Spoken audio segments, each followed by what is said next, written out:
everyone. My name is Dr. David Kowalczyk. I work with Colorado Facial Plastic Surgery. We've designed a series of educational lecture videos which are short and hopefully provide some information about some of the common procedures that we do.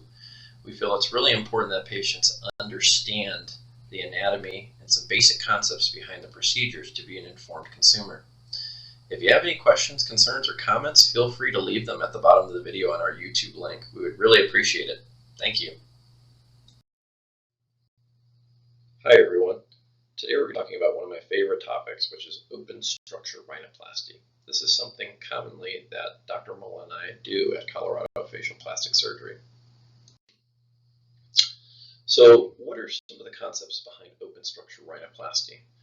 Well, what we do is we open the nose, we identify all the problems, and then we have to rebuild the nose literally.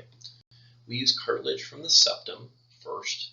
Occasionally, if the septum's gone or there's not enough of it or it's damaged, we may need to take a piece of ear cartilage or use rib in order to build grafts. Grafts are the inner structure, kind of like the scaffolding or the wood framework within a house. They provide the support to the nose. Cartilage is a really good, strong material. It's safe to use. It comes from you, and it lasts a long time. The problem with this procedure, it can take longer. It's definitely more challenging, but the results long-term are much better, and you can essentially address any problem that the nose is having using an open, structured approach, and only scars typically at the columella. So this is a view of cartilage and bone from the septum. So if we look at the side view through the nose, we usually end up taking a box-shaped piece of cartilage that's out. We use that to make into various grafts. The important thing to note is that we have to preserve what we call an L strut, or a certain amount of that cartilage that's attached from when you're born here and here, so you don't disrupt the overall form of the nose. This is just a picture of what that cartilage looks like. It has a white glistening look to it. It can vary in thickness. Compare that with the bone from the inside of the nose back here. It's very, very hard, but thin. If the septum doesn't provide enough cartilage for us, the next choice would be to go to the ear. This is what the ear cartilage looks like. It also has varying thickness. It's pliable, or it can be moved around a decent amount. It's flexible, but it's also strong. We do an incision on the front side of the ear here, and that's where that piece comes from. That little horseshoe shape comes from in here. Doesn't change the shape of your ear in any way, shape, or form. The only thing you would notice is that if you put your finger there, there will no longer be that strong, hard cartilage. It would just be skin to skin. So when we talk about taking rib, you can see the picture of the rib cage right here. Rib is comprised of bone as well as cartilage. The bone is the white part here to the side, and right along the center part is actually all cartilage. It's that flexible but strong material we can use for grafting. We typically take it from anywhere from the 5th, 6th, or 7th rib, and the amount that we take out can vary. You can see a segment of what it looks like once it's removed, and that's cut into grafts that are put within the nose.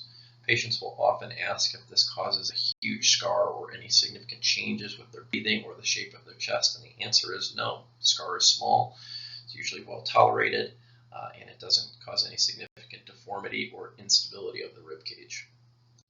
And this just shows some of the incisions and what type of suture they have.